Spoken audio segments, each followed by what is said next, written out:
آپ دیکھ رہے ہیں تناظر فروخ سہیل گوئندی کے ساتھ۔ السلام علیکم ناظرین، میں ہوں فروخ سہیل گوئندی۔ آج ہم پاکستان کی عوامی تاریخ کے باب سے ایک ایسا صفحہ آپ سے شیئر کریں گے جو مین سٹریم میڈیا نہیں دکھاتا کہ کن لوگوں نے پاکستان کے کسانوں، محنت کشوں، آئین، جمہوریت اور انسانی حقوق کے لیے جدوجہد شروع کی۔ 5 جولائی 1977 کے بعد جب ذوالفقار علی بھٹو کے خلاف مقدمہ شروع ہوا ضیاء الحق کی آمریت میں، تو میاں منیر احمد پاکستان پیپلز پارٹی کی طرف سے گرفتار کیے گئے صرف اس جرم کی بنیاد پر کہ انہوں نے جمہوریت بحال کرو، آئین بحال کرو اور ذوالفقار علی بھٹو کو رہا کرو۔ تو یہ واقعہ سنتے ہیں ان کی زبانی کہ ذوالفقار علی بھٹو جب کوٹ لکھ پر جیل میں تھے دوران مقدمہ قتل، تو ان کے ساتھ کیا واقعہ پیش آیا۔ شکریہ فروخ سہیل گوئندی صاحب، آپ نے مہربانی کی بلایا یہی واقعہ کے اوپر۔ تو اس طرح آپ نے بات کی ہے، سوال کیا ہے ذوالفقار علی بھٹو شہید کے حوالے سے، ان کی حکومت کا تختہ اٹھنے سے اور ان کی گرفتاری پہ لوگوں نے، پاکستان پیپلز پارٹی کے کارکنان نے اپنا پروٹیسٹ کرنا شروع کر دیا، اور 11 اکتوبر 1977 کو پاکستان پیپلز پارٹی کی طرف سے میں نے اور ایک میرے دوست نے گرفتاری دی مار روڈ کے اوپر، اور نعرے بازی خوب زبردست ہوئی۔ وہاں سے پولیس نے ہمیں پکڑ کے اسی وقت باغ جناح سمری ملٹری کورٹ میں لے گئے۔ وہاں سے انہوں نے جوڈیشل ریمانڈ پہ 2 دن کے لیے جیل بھیج دیا، لیکن صبح ہی بجائے 13 اکتوبر کو پیش کریں 12 اکتوبر کو انہوں نے بلا لیا کورٹ نے۔ وہاں جاتے ہی آواز دی، جب میں اندر گیا تو میجر بیٹھا ہوا تھا، ساتھ کوئی اور سب مجسٹریٹ تھا، تو انہوں نے سوال کیا، ہاں آپ جلوس نکالا ہے، نعرے بازی کی، میں نے کہا جلوس نکالا ہے، ضیاء الحق مرد آباد، بھٹو شہید زندہ باد کے نعرے ہم نے لگائے ہیں۔ تو یہ بات سنتے ہی اس مردود نے مجھے 1 سال اور 10 کروڑ کی سزا سنانے کے بعد مجھے اور میرے دوست کو سینٹرل جیل بھیج دیا گیا کوٹ لکھپت۔ وہاں 3-4 دن بعد 16 اکتوبر کو بھٹو شہید کے سیل کے ساتھ ہی سیل تھا، بیرک تھی، وہاں انہوں نے ٹکی لگا کے کوڑوں کا سلسلہ شروع کر دیا۔ تو وہاں اس لیے ہمیں کوڑے مارنے کی سارا انتظام ہوا کہ ساتھ ہی جو سیل تھا وہ بھٹو شہید کا تھا۔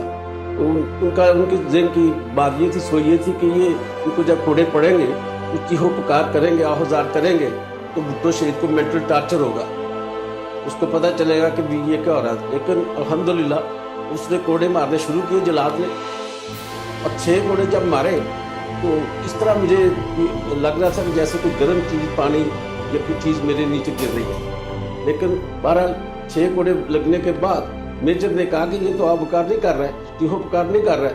اس نے کہا، سپرنٹ سے کہا کہ اس کو بولو کوڑے مارے۔ اس نے کہا جی اب اس سے زیادہ کیا کوڑے مارے گا، مار رہا وہ۔ 10 کوڑے مکمل ہونے کے بعد انہوں نے مجھے ٹکٹی سے اتارا، تو میں نے ساتھ ہی نعرہ لگا دیا، ذوالفقار علی بھٹو زندہ باد۔ تو اس نے بہرحال مجھے دمکایا میجر نے، لیکن مجھے وہ واپس کوٹھی میں لے گئے۔ تو اس کے بعد یہ نعرے بازی ہوتی رہی، ہاں جی، ہم نعرے مارتے رہے، اور ہمیں میاں والی جیل بھیج دیا گیا۔ وہاں میاں صاحب، آپ کی کمر پہ کیا گرم مادہ بہ رہا تھا کہ 6 کوڑے کے بعد جلاد کو روک دیا گیا کوڑے مارنے؟ وہ میں نے دیکھا کہ کیا چیز گرم نیچے جا رہی ہے، مجھے سمجھ نہیں آ رہی تھی، کیونکہ ٹک سے نیچے دیکھا نہیں جا سکتا تھا۔ تو اسے جب انہوں نے اتارا تو دیکھا کہ وہ سارا نیچے خون ہی بہ رہا تھا، سارے کا سارا۔ پتہ چل گیا کہ سارا میرا خون بہ رہا تھا، اور بہت برے زخم ہو گئے تھے، کوئی ٹریٹمنٹ نہیں تھا اسپتال میں۔ میاں والی جیل میں اسی طرح لے گئے وہ، وہاں جا کے پھر انہوں نے ایسے اپنا سوال جواب شروع کر دیے۔ وہاں ہم نے جا کے نعرے بازی شروع کر دی، آئین بحال کرو، قانون بحال کرو، بھٹو کو رہا کرو۔ یہ سارے نہ صرف میں بلکہ 200-250 ورکر تھے، سب نے یہ نعرے لگانے شروع کر دیے۔ انہوں نے ہمیں ایک وہ 14 نمبر سیل ہوتا ہے، بڑا زبردست قسم کا، وہاں یعنی وہ دوسری سب جیل ہوتی ہے، جیل کے اندر جیل ہوتی ہے، وہاں انہوں نے ہمیں بند کر دیا، اور 1 سال بعد جا کے مجھے رہائی ملی۔ وہ آپ کو کوڑے اس لیے ذوالفقار علی بھٹو شہید کی کوٹھی کے سامنے مار رہے تھے کہ ان کا حوصلہ تھا، اور آپ بالکل یہی بات تھی۔ سیل کے ساتھ، بھٹو شہید کے سیل کے ساتھ جو بیرک تھی، وہاں پہ اس لیے سارا میں نے کوڑے مارنے کا انتظام کیا گیا کہ بھٹو جب کوڑے کی آواز آتی ہے، باقاعدہ شاں شاں شاں کر کے آواز آتی ہے، 1 2 3